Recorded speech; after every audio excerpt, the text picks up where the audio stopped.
ஒரு ஊரில் ஒரு ஆள் இருந்தான். வேலை வெட்டி இல்லாமல் சும்மாவே இருந்தான். அவனுக்கு கல்யாணம் பண்ணி வச்சாங்களாம். மனைவி வந்து சேர்ந்தா.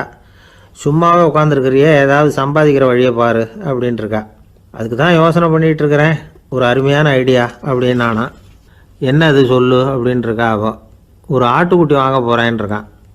அதை வாங்கி என்ன பண்ண போகிறேன்னா, அந்த குட்டி வளரும், பெருசாகும், அதுக்கப்புறம் அது நிறைய குட்டி போடும் அப்படின்ட்டுருக்கான். சரி, அப்புறம் என்ன, அதையெல்லாம் சந்தையில் கொண்டுட்டு போய் விற்றுவிட்டு அந்த காசுக்கு ஒரு எருவு மாடு வாங்கலாம்.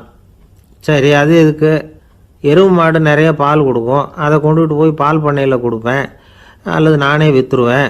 கை நிறைய காசு கிடைக்கும். அதுக்கப்புறம் ஒரு பசுமாடு வாங்குவேன், பாலையும் விற்கலாம், நாமளும் காய் போட்டு சாப்பிட்லாம். இப்படிலாம் சொல்லியிருக்கான்.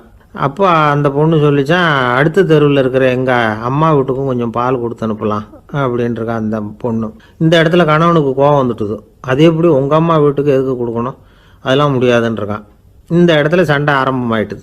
கொஞ்ச நேரத்தில் 2 பேரும் சத்தம் போட ஆரம்பிச்சிட்டாங்க. கடுமையான சண்டை நடக்கிறத பக்கத்து வீட்டுக்காரன் காதில் வாங்கினான். அவன் ஓடியாந்தான்.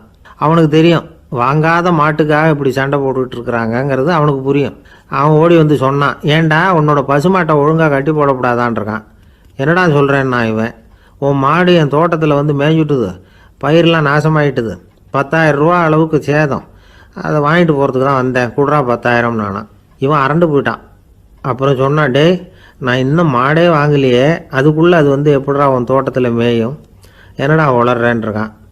நீ தாண்டா இப்போ உளறிக்கிட்டு இருக்க, மாடே வாங்கலை, அதுக்குள்ளே எப்படிடா வந்து உன்னுடைய மனைவி அவங்க அம்மா வீட்டுக்கு பால் கொடுத்து அனுப்ப முடியும் அப்படின்னு அவன் கேட்டானா. நம்மளுக்கு இப்போ தான் புத்தி வந்துதான். அர்த்தமே இல்லாத சண்டை போட்டுக்கிட்டு இருக்கிறோம் அப்படிங்கிறத அவன் புரிஞ்சுக்கிட்டானான். இது நம்ம முன்னோர்கள் சொல்லியிருக்கிற ஒரு கதை. சண்டை